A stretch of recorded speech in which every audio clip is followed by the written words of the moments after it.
मैं धीरज विश्वास स्वागत करता हूं आप सभी का आपकी यूट्यूब चैनल धीरज विश्वास स्टडी में। चलिए आज नया टॉपिक स्टार्ट करते हैं इंग्लिश में। वॉइस, वाच्य। वॉइस क्या है, वॉइस कितने प्रकार के होते हैं, किन किन टेंस की वॉइस बनती है, वो सारी बात हम करेंगे, वो सब चीज़ें पढ़ेंगे। तो इसको स्टार्ट करने से पहले मैं आपसे कहना चाहूँगा कि यदि आपने अभी तक चैनल को सब्सक्राइब नहीं किया है तो चैनल को प्लीज़ सब्सक्राइब कर लीजिए, बेल आइकन प्रेस कर लीजिए, ताकि आपको इसी तरीके की ज्ञानवर्धक वीडियो जो है वो मिलती रहें और आप अपने आप को अपडेट करते रहें, अपने ज्ञान को बढ़ाते रहें। तो चलिए स्टार्ट करते हैं। वॉइस क्या है, तो देखते हैं कि वॉइस मीन्स होता है वाच्य। राइटिंग कुछ अच्छी नहीं आएगी तो उसके लिए माफी चाहूंगा। वॉइस का मतलब होता है वाच्य, वॉइस का मतलब होता है आवाज। मतलब कितने तरीके के वाच्य या वॉइस में हम अपनी बातों को रखते हैं। तो वॉइस जो होती हैं वो होती है दो तरीके की। एक होती है एक्टिव वॉइस, इसको कहते हैं कर्तवाच्य,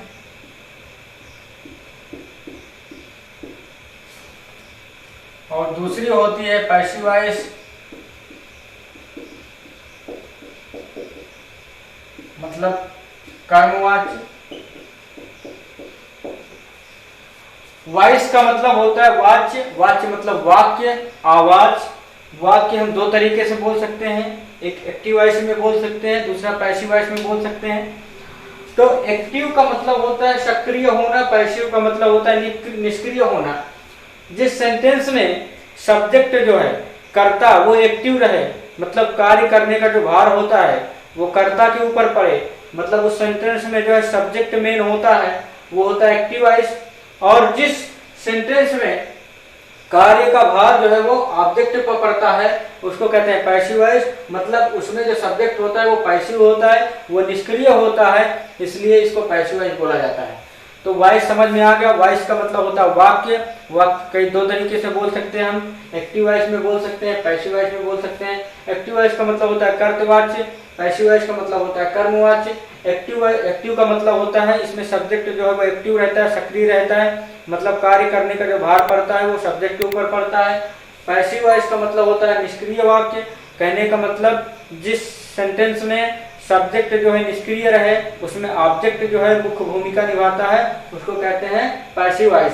अब हम बात करते हैं पैसिव वॉइस कितने टेंस की बनती है। तो पैसिव वॉइस जो बनती है, पैसिव वॉइस 8 टेंस की बनती है। 8 टेंस की पैसिव वॉइस बनती है, ठीक है। अब वो कौन कौन से टेंस हैं उसको मैं बता रहा हूं। तो प्रेजेंट में प्रेजेंट इंडेफिनिट की बनती है, प्रेजेंट इंडेफिनिट टेंस की बनती है। दूसरा जो बनती है प्रेजेंट कॉन्टिन्यूअस टेंस की बनती है।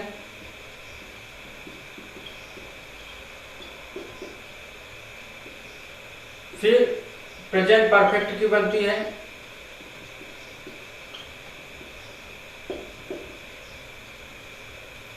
उसके बाद चौथा है पास्ट इंडेफिनिट की बनती है।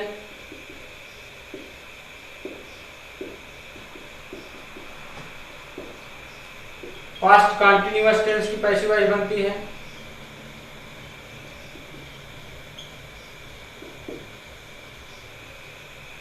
पास्ट परफेक्ट टेंस की पैसिव वॉइस बनती है।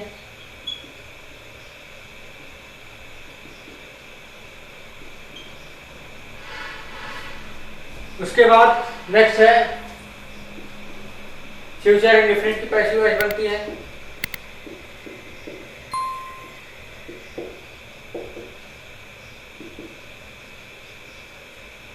जो 8वां है फ्यूचर परफेक्ट की पैसिव वॉइस बनती है।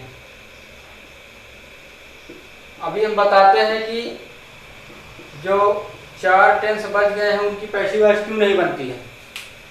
तो पैसिव वॉइस कितने टेंस की बनती है, पैसिव वॉइस 8 टेंस की बनती है।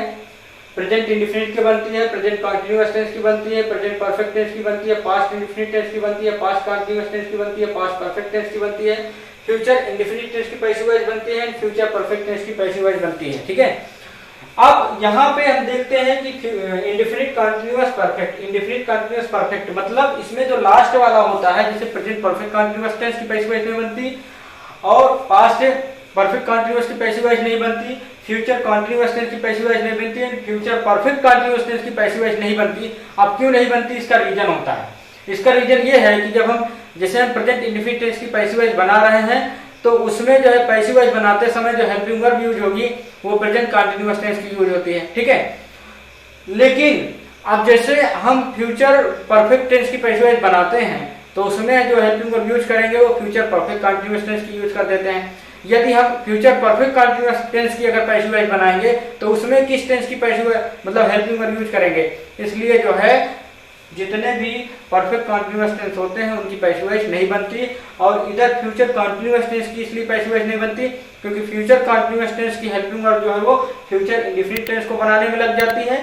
फिर उसके बाद फ्यूचर परफेक्ट की इसमें लगा नहीं सकते हैं, फ्यूचर परफेक्ट टेंस की जो पैसिव वॉइस बनाते हैं तो उसमें जो है फ्यूचर परफेक्ट कंटीन्यूअस टेंस की हेल्पिंग वर्ब का यूज किया जाता है। चलिए डिटेल में इतना अभी जान लीजिए, उसके बाद डिटेल में हम जब इसको ट्रांसलेट करेंगे मतलब पैसिव वॉइस बनाएंगे तब वहाँ पे हम क्लियरली देखते हैं कि क्यों बनती है क्यों नहीं बनती, कौन सी हेल्पिंग वर्ब होती है। चलिए ठीक है, अभी देखते हैं। अब देखते हैं प्रेजेंट इंडेफिनिट टेंस की पैसिव वॉइस बनाएंगे। देखेंगे प्रेजेंट इंडेफिनिट टेंस की पैसिव वॉइस किस तरह बनाते हैं, प्रेजेंट इंडेफिनिट टेंस की पैसिव वॉइस बनाने का स्ट्रक्चर क्या होता है, इसके क्या रूल्स होते हैं, किस फॉर्म की वर्ब का यूज किया जाता है, सेंटेंस में क्या चेंजेस किए जाते हैं, वो सारी चीज अभी हम देखते हैं। तो अफर्मेटिव सेंटेंस, यदि प्रेजेंट इंडेफिनिट टेंस का हम अफर्मेटिव सेंटेंस का पैसिव वॉइस का स्ट्रक्चर बनाएंगे तो उसका स्ट्रक्चर यहाँ पे लिख दिया गया है कि आप P का मतलब होता है पैसिव, V का मतलब होता है वॉइस, S का मतलब होता है स्ट्रक्चर। मतलब ये स्ट्रक्चर दिया हुआ है ये present indefinite tense affirmative sentence के मतलब पैसिव वॉइस बनाने का स्ट्रक्चर है। तो यहाँ पे एक्टिव वॉइस एक सेंटेंस दिया हुआ है, राम रीड्स द बुक। ये जो सेंटेंस है ये एक्टिव वॉइस में है, मतलब Ram reads the book, Ram किताब पढ़ता है, मतलब जो कार्य करने का भार है वो राम पे पड़ रहा है, मतलब सब्जेक्ट पे पड़ रहा है। लेकिन अब इसी को हम जब चेंज कर देंगे मतलब इसको पैसिव वॉइस कर देंगे तो यहाँ पे जो ऑब्जेक्ट है जो बुक है वो मेन हो जाएगी और सब्जेक्ट जो राम है वो पैसिव हो जाएगा, मतलब निष्क्रिय हो जाएगा। तो चलिए स्टार्ट करते हैं इस सेंटेंस को किस तरीके से पैसिव वॉइस में करेंगे। तो रूल्स होता है कि जो एक्टिव वॉइस का ऑब्जेक्ट होता है, ये एक्टिव वॉइस का ऑब्जेक्ट है ना द बुक, क्या पढ़ता है द बुक, तो इस एक्टिव वॉइस के ऑब्जेक्ट को हम पैसिव वॉइस बनाते समय इसको हम सब्जेक्ट बना देते हैं। तो यहाँ पे लिखेंगे द बुक। अब देखिए यहाँ पे द बुक जो है वो ऑब्जेक्ट की तरह था, अब पैसिव वॉइस बनाते समय इसको हम सब्जेक्ट बना देंगे। ठीक है, उसके बाद यहाँ पे देखिए बुक सिंगुलर है, सिंगुलर के साथ हेल्पिंग वर्ब क्या यूज होती है, इज का यूज किया जाता है। अभी मैं इसका रूल्स बता रहा हूँ, इज एम आर क्यों यूज की जाती है। यदि हम प्रेजेंट इंडेफिनिट टेंस की पैसिव वॉइस बनाते हैं तो उसमें जो हेल्पिंग वर्ब यूज होगी वो प्रेजेंट कंटीन्यूअस टेंस की हेल्पिंग वर्ब यूज होती है। देखिए इज एम आर जो है वो प्रेजेंट कंटीन्यूअस टेंस की हेल्पिंग वर्ब होती है, लेकिन जब हम प्रेजेंट इंडेफिनिट टेंस की पैसिव वॉइस बनाते हैं तो इसमें जो है प्रेजेंट कंटीन्यूअस टेंस की हेल्पिंग वर्ब का यूज किया जाता है। तो यहाँ पे बुक क्या है, बुक सिंगुलर है तो सिंगुलर के साथ इज का यूज किया जाएगा। फिर उसके बाद जितनी भी पैसिव वॉइस हम बनाते हैं जितने भी टेंस की, उन सब में वर्ब की थर्ड फॉर्म का मतलब पास्ट पार्टिसिपल का ही यूज किया जाता है। तो इसमें अभी क्लियर बताऊंगा, मतलब और अच्छे समझ जाएंगे आप लोग कि इसका कितना याद किया जाए, कितना याद किया जाए बहुत आसानी से। तो यहाँ पे वर्ब देखते हैं, वर्ब क्या है, रीड्स है। तो रीड का जो पास्ट फॉर्म होता है वो होता है रीड, ये हो गया रीड। फिर उसके बाद क्या लिखा था, बाय लिखेंगे, तो यहाँ पे बाय लिख दिया जाता है। वर्ब के बाद क्या लिखा जाता है, बाय लिखा जाता है। फिर उसके बाद देखिए स्ट्रक्चर में लिखा हुआ ऑब्जेक्ट लिखिए, मतलब देखिए अब इसके बाद ऑब्जेक्ट तो लिखना ही पड़ेगा, लेकिन ऑब्जेक्ट बनेगा कौन, तो जो एक्टिव वॉइस का सब्जेक्ट है, ये देखिए सब्जेक्ट इसलिए लिखा है ताकि आप लोग समझ जाएं कि ये कौन सा सब्जेक्ट है और कौन मतलब ऑब्जेक्ट कौन बनेगा। तो ऑब्जेक्ट वही बनेगा जो एक्टिव वॉइस का सब्जेक्ट होता है। तो एक्टिव वॉइस का सब्जेक्ट राम है तो पैसिव वॉइस में ये ऑब्जेक्ट बन जाता है यहाँ पे, तो यहाँ पे राम हो जाएगा। अब इसको एक बार फिर से इसका हिंदी ट्रांसलेशन करके देख लेते हैं कि इसके सेंटेंस में क्या परिवर्तन होता है। Ram reads the book, Ram किताब पढ़ता है, ये तो एक्टिव वॉइस में हुआ। अब पैसिव वॉइस में देख लेते हैं, the book is read by Ram, मतलब किताब राम के द्वारा पढ़ी जाती है। तो यहाँ पे जो यहाँ पे ऑब्जेक्ट था वो सब्जेक्ट बन जाता है और एक वचनकर्ता के साथ इज का प्रयोग किया जाता है, वर्ब की पास्ट फॉर्म का प्रयोग किया जाता है, वर्ब के बाद बाय लगाना ही पड़ेगा, उसके बाद ऑब्जेक्ट लिख दिया जाता है और वो ऑब्जेक्ट होगा कौन, जो एक्टिव वॉइस का सब्जेक्ट होता है वो यहाँ पर ऑब्जेक्ट बन जाता है। तो इतनी चीजें आपको ध्यान रखना है। किसी भी टेंस की हम पैसिव वॉइस यदि बनाएंगे तो उसमें 3-4 नियम है जो मतलब शब्द पे लागू होते हैं। जैसे बाई का यूज करना ही पड़ेगा। दूसरी चीज, यदि हम प्रेजेंट इंडेफिनिट टेंस की पैसिव वॉइस बना रहे हैं तो उसमें जो हेल्पिंग वर्ब यूज होगी वो प्रेजेंट कंटीन्यूअस टेंस की यूज होगी। इसी तरीके से यदि हम प्रेजेंट परफेक्ट की बनाएंगे तो उसमें प्रेजेंट परफेक्ट कंटीन्यूअस मतलब अगले टेंस की हेल्पिंग वर्ब का यूज पैसिव वॉइस बनाते समय कर दिया जाता है। उसके बाद वर्ब के पास्ट फॉर्म का यूज किया जाता है, बाई लगाना ही पड़ता है और सब्जेक्ट को ऑब्जेक्ट और ऑब्जेक्ट को सब्जेक्ट बना दिया जाता है, बस और कुछ नहीं है। जैसे सेंटेंस में क्या था, ऑब्जेक्ट को हमने सब्जेक्ट बना दिया, इस सब्जेक्ट के हिसाब से जो हेल्पिंग वर्ब होगा उसको यूज कर दिया गया, वर्ब के पास्ट फॉर्म का प्रयोग कर दिया गया, बाई का यूज कर दिया गया, उसके बाद जो यहाँ पे सब्जेक्ट था एक्टिव वॉइस में उसको यहाँ पे ऑब्जेक्ट बना दिया गया। तो इतना करने के बाद आपको कुछ भी सोचने की आवश्यकता नहीं है, बहुत आसानी से आपको समझ में आ जाएगा। चलिए देखते हैं नेक्स्ट सेंटेंस क्या है। तो ये सेंटेंस लिखा हुआ है, ये एक्टिव वॉइस में है। The gardeners pluck the flowers, gardener means होता है माली, यहाँ पे प्लूरल है मतलब बहुत से माली हैं। प्लक तोड़ते हैं, द फ्लावर्स मीन्स फूलों को तोड़ते हैं। तो इस तरीके से ये एक्टिव वॉइस का प्रेजेंट इंडेफिनिट टेंस का सेंटेंस है। अब हमें इसका पैसिव वॉइस बनाना है तो रूल्स क्या होता है, सबसे पहले हम क्या लिखते हैं, सब्जेक्ट लिखते हैं। वो सब्जेक्ट बनेगा कौन, ये एक्टिव वॉइस है तो इसका जो ऑब्जेक्ट फ्लावर्स है ये पैसिव वॉइस में सब्जेक्ट बन जाता है। तो द फ्लावर्स को यहाँ पे सब्जेक्ट बना दिया जाता है, ठीक है। अब इसको सब्जेक्ट बना दिया गया। अब जब हेल्पिंग वर्ब यूज होगी, हम जानते हैं कि प्रेजेंट इंडेफिनिट टेंस में पैसिव वॉइस बनाते समय is, I am, are helping verb का यूज किया जाता है। तो यहाँ पे फ्लावर्स है मतलब प्लूरल है, तो यहाँ पे जो हेल्पिंग वर्ब यूज होगी वो आर का यूज किया जाता है, ठीक है। हेल्पिंग वर्ब को ऑक्सिलरी वर्ब भी बोलते हैं, ठीक है। तो यहाँ पे ऑक्सिलरी वर्ब आर का प्रयोग कर दिया गया। अब हेल्पिंग वर्ब के बाद क्या किया जाता है, वर्ब की पास्ट फॉर्म का यूज किया जाता है। वर्ब यहाँ पे प्लक है तो इसका जो पास्ट फॉर्म होगा वो प्लक्ड हो जाता है। हम जानते हैं कि पैसिव वॉइस बनाते समय वर्ब की थर्ड फॉर्म का ही प्रयोग किया जाता है, चाहे कोई भी टेंस हो। तो यहाँ पे प्लक्ड हो गया। अब वर्ब के बाद क्या लिखा जाता है, बाई लिखा जाएगा, क्योंकि पैसिव वॉइस है, कोई ना कोई माध्यम होना चाहिए, तो यहाँ पे बाई का प्रयोग कर दिया जाता है। बाई लिखने के बाद अब हम लिखेंगे ऑब्जेक्ट, और वो ऑब्जेक्ट बनेगा कौन, तो जो एक्टिव वॉइस का सब्जेक्ट होता है, तो एक्टिव वॉइस का सब्जेक्ट है द गार्डनर्स, तो यहाँ पे वो ऑब्जेक्ट बन जाएगा। तो इसको यहाँ पे लिख दिया जाता है ऑब्जेक्ट के प्लेस पर, तो यहाँ पे गार्डनर्स लिख दीजिए, ठीक है। तो यहाँ पे अब इसको एक बार सेंटेंस को हिंदी में इसका ट्रांसलेशन करके पढ़ लिया जाए। The gardeners pluck the flowers, माली फूलों को तोड़ते हैं। और इसका वो यहाँ पे माली जो है वो सब्जेक्ट है, कार्य का भार जो है गार्डनर्स के ऊपर पड़ रहा था। अब यहाँ पे इसको देख लेते हैं पैसिव वॉइस में। The flowers are plucked by the flower gardeners, फूल माली के द्वारा तोड़े जाते हैं। देखिए हिंदी में भी इसका मतलब बोलने का बदल गया स्टाइल, और इंग्लिश में भी बदल जाता है। तो इस तरीके से आप इसको एक्टिव वॉइस से पैसिव वॉइस में कन्वर्ट कर सकते हैं। चलिए देखते हैं नेक्स्ट सेंटेंस क्या है, इसको पहले रीड कर लिया जाए। तो जो ये सेंटेंस लिखा हुआ है ये प्रेजेंट इंडेफिनिट टेंस का है, और इसको हम पढ़ते हैं पहले। The teacher teachers me the book, तो इसका हिंदी अर्थ होगा अध्यापक मुझे किताब पढ़ाता है या पढ़ाते हैं, ठीक है।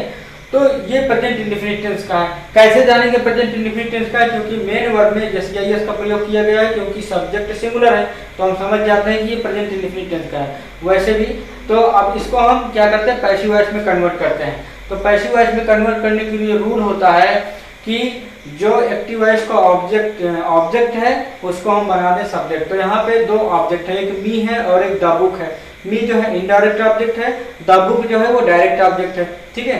तो रूल ये होता है कि सबसे पहले हम इनडायरेक्ट ऑब्जेक्ट को ही मानते हैं, उसको लिखते हैं। तो यहाँ पे जो मी है इसको हम बना देते हैं यहाँ पे सब्जेक्ट, तो मी का सब्जेक्टिव केस हो जाता है आई। मी का सब्जेक्टिव केस क्या होता है? आई होता है। तो आई के साथ हम क्या यूज करते हैं? आई के साथ एम का यूज करते हैं। तो आई के साथ जो ऑक्सिलरी वर्ब होगी वो एम होगी। अब हेल्पिंग वर्ब लिखने के बाद अब क्या लिखी जाती है? वर्ब लिखी जाती है। तो वर्ब क्या है इसमें? टीचर्स। तो टीचर्स का जो पास्ट फॉर्म होगा वो होगा टाट, क्योंकि पैसिव वॉइस में पास्ट फॉर्म का ही यूज किया जाता है। तो यहाँ पे हो जाएगा टाट, TAUGST। ठीक है, सब्जेक्ट हो गया, हेल्पिंग वर्ब हो गई, मेन वर्ब हो गई। अब मेन वर्ब के बाद हम क्या लिखते हैं? मेन वर्ब के बाद लिखते हैं बाई का यूज किया जाता है। तो यहाँ पे लिखते हैं बाई। ठीक है, चलिए देखते हैं।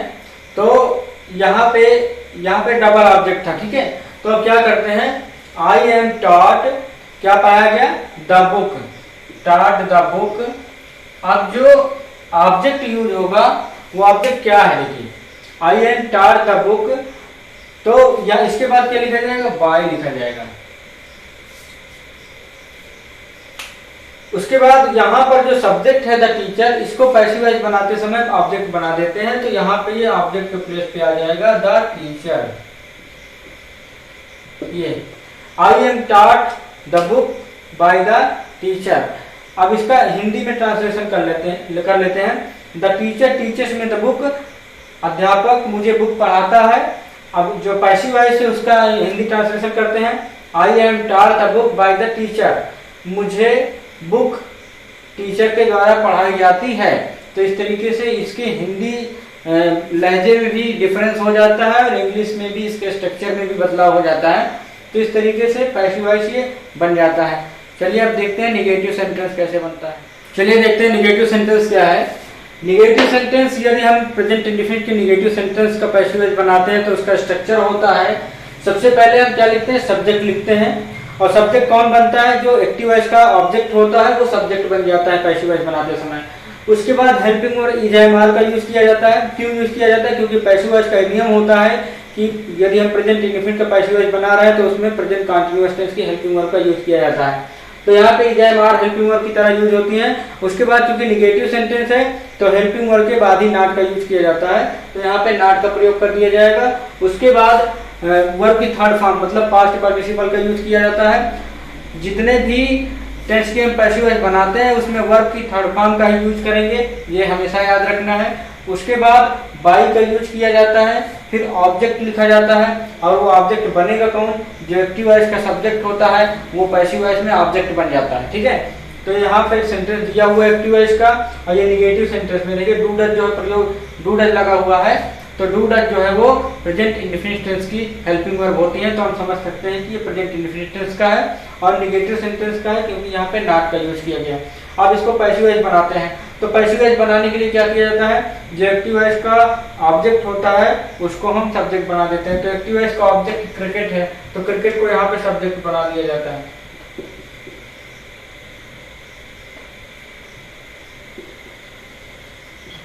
CRICKET cricket. ठीक है, सब्जेक्ट लिख दिया गया। अब यहाँ पे देखते हैं कि जो क्रिकेट है वो सिंगुलर है। तो सिंगुलर के लिए हेल्पिंग वर्ब क्या यूज की जाती है? इज का यूज किया जाता है। और चूंकि निगेटिव सेंटेंस है तो निगेटिव सेंटेंस में हेल्पिंग वर्ब के बाद नॉट का प्रयोग किया जाता है। ठीक है, अब नॉट लिखने के बाद हम क्या लिखते हैं? वर्ब लिखते हैं। वर्ब की पास्ट फॉर्म का प्रयोग किया जाता है। तो यहाँ पे प्ले है तो प्ले का क्या कर दिया जाएगा? प्ले का प्लेड कर दिया जाता है, प्लेड लिख देंगे। अब वर्ब लिखने के बाद हम बाई का यूज करते हैं क्योंकि पैसिव वॉइस बनाते समय हमें बाई का प्रयोग करना पड़ता है। बाई लिख दिया गया। अब उसके बाद हम लिखते हैं ऑब्जेक्ट और वो ऑब्जेक्ट बनेगा कौन? जो एक्टिव वॉइस का सब्जेक्ट होता है। जैसे एक्टिव वॉइस का सब्जेक्ट वी है तो वी का ऑब्जेक्टिव केस क्या होता है? वी का ऑब्जेक्टिव केस आस होता है। तो यहाँ पे लिखेंगे आस। तो इस तरीके से ये पैसिव वॉइस बन जाता है। एक बार इसको रीड कर लेते हैं। We do not play cricket, हम क्रिकेट नहीं खेलते हैं। Cricket is not played by us, cricket हमारे द्वारा नहीं खेला जाता है। ठीक है, तो इस तरीके से इसके स्ट्रक्चर में भी बदलाव हो जाता है, इसके हिंदी ट्रांसलेशन में भी बदलाव हो जाता है। तो इस तरीके से आप बहुत अच्छे तरीके से समझ सकते हैं। चलिए देखते हैं नेक्स्ट सेंटेंस क्या है। एक्टिव वॉइस का सेंटेंस है प्रेजेंट इंडेफिनिट में है, क्योंकि यहाँ पे देखिए डज का प्रयोग किया गया है, तो डज जो है, डू डज जो है प्रेजेंट इंडेफिनिट की हेल्पिंग वर्ब्स होती हैं, और यहाँ पे नॉट का प्रयोग किया गया, मतलब ये निगेटिव सेंटेंस है। तो इस एक्टिव वॉइस को हम पैसिव वॉइस में किस तरीके से बनाते हैं, तो सबसे पहले हम देखते हैं कि सबसे पहले सब्जेक्ट लिखा जाता है, लेकिन पैसिव वॉइस में सब्जेक्ट बनेगा कौन, तो जो एक्टिव वॉइस का ऑब्जेक्ट होता है, एक्टिव वॉइस का ऑब्जेक्ट द फिशेज है, तो द फिशेज को यहाँ पे सब्जेक्ट बना दिया जाता है, तो लिखते हैं द फिशेज। अब यहाँ पे फिश का प्लूरल जो है फिशेज है, तो प्लूरल सब्जेक्ट के साथ प्लूरल वर्ब भी यूज होती है, तो प्लूरल वर्ब जो है यहाँ पे आर का प्रयोग किया जाएगा, तो यहाँ पे लिख दिया जाता है आर। अब ये निगेटिव सेंटेंस है, तो हेल्पिंग वर्ब के बाद नॉट का यूज किया जाता है, तो यहाँ पे लिख दिया जाता है नॉट। अब इसके बाद हम वर्ब लिखते हैं, वर्ब की पास्ट फॉर्म का प्रयोग किया जाता है, तो एक्टिव वॉइस का जो वर्ब है उसका वो है सेल, तो सेल का जो पास्ट फॉर्म होता है वो होता है सोल्ड, तो यहाँ पे लिख दिया जाता है सोल्ड। इतना हो गया। अब वर्ब के बाद क्या लिखते हैं, वर्ब के बाद देखिए स्ट्रक्चर में भी लिखा हुआ है कि आप बाय लिखेंगे, तो बाय लिख दिया जाए। उसके बाद ऑब्जेक्ट बनाएंगे, लेकिन किसको बनाएंगे, जो एक्टिव वॉइस का सब्जेक्ट होगा उसको यहाँ पे ऑब्जेक्ट बनाएंगे, तो एक्टिव वॉइस का सब्जेक्ट द फिशरमैन है, तो इसको यहाँ पे ऑब्जेक्ट बना दिया जाए, तो लिखते हैं द फिशरमैन। ठीक है, अब इसका हिंदी ट्रांसलेशन कर लेते हैं। The fisherman does not sell the fishes, मछुआरा मछलियां नहीं बेचता है।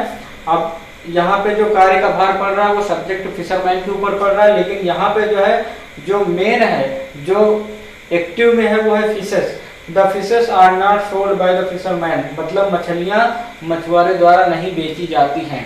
तो इस तरीके से इनके हिंदी ट्रांसलेशन में भी डिफरेंस होता है, इनके स्ट्रक्चर में भी डिफरेंस होता है। तो मुझे लगता है आप लोगों को बहुत अच्छी तरीके से पैसिव वॉइस समझ में आ रहा होगा। प्लीज आप लाइक करके और कमेंट करके जरूर बताइएगा। यहाँ तक आपका निगेटिव सेंटेंस हो गया है। अब मैं आपसे कुछ कहना चाहता हूँ, मैं ये कहना चाहता हूँ कि जो है अब इंट्रोगेटिव सेंटेंस जो दो तरीके के होते हैं, जो sound type and WS type, उसको अगले वीडियो में बताया जाएगा, क्योंकि ये वीडियो ज़्यादा लंबा हो जाएगा, इसलिए जो है इंट्रोगेटिव सेंटेंस अगले वीडियो में बताया जाएगा। तो इस वीडियो को आप पूरा देखिएगा और अच्छी तरीके से समझने की कोशिश कीजिएगा, वीडियो को बार बार देखिएगा। और यदि आपने चैनल को सब्सक्राइब नहीं किया है तो प्लीज़ चैनल को सब्सक्राइब कर लीजिए, बेल आइकन प्रेस कर लीजिए। वीडियो को अधिक से अधिक शेयर किया करें ताकि ज़्यादा से ज़्यादा लोगों तक वीडियो पहुँचे और वो भी अपनी स्टडी का लाभ उठा सकें और कुछ सीख सकें। तो चलिए इसी के साथ मिलते हैं अगले वीडियो में। जय हिंद।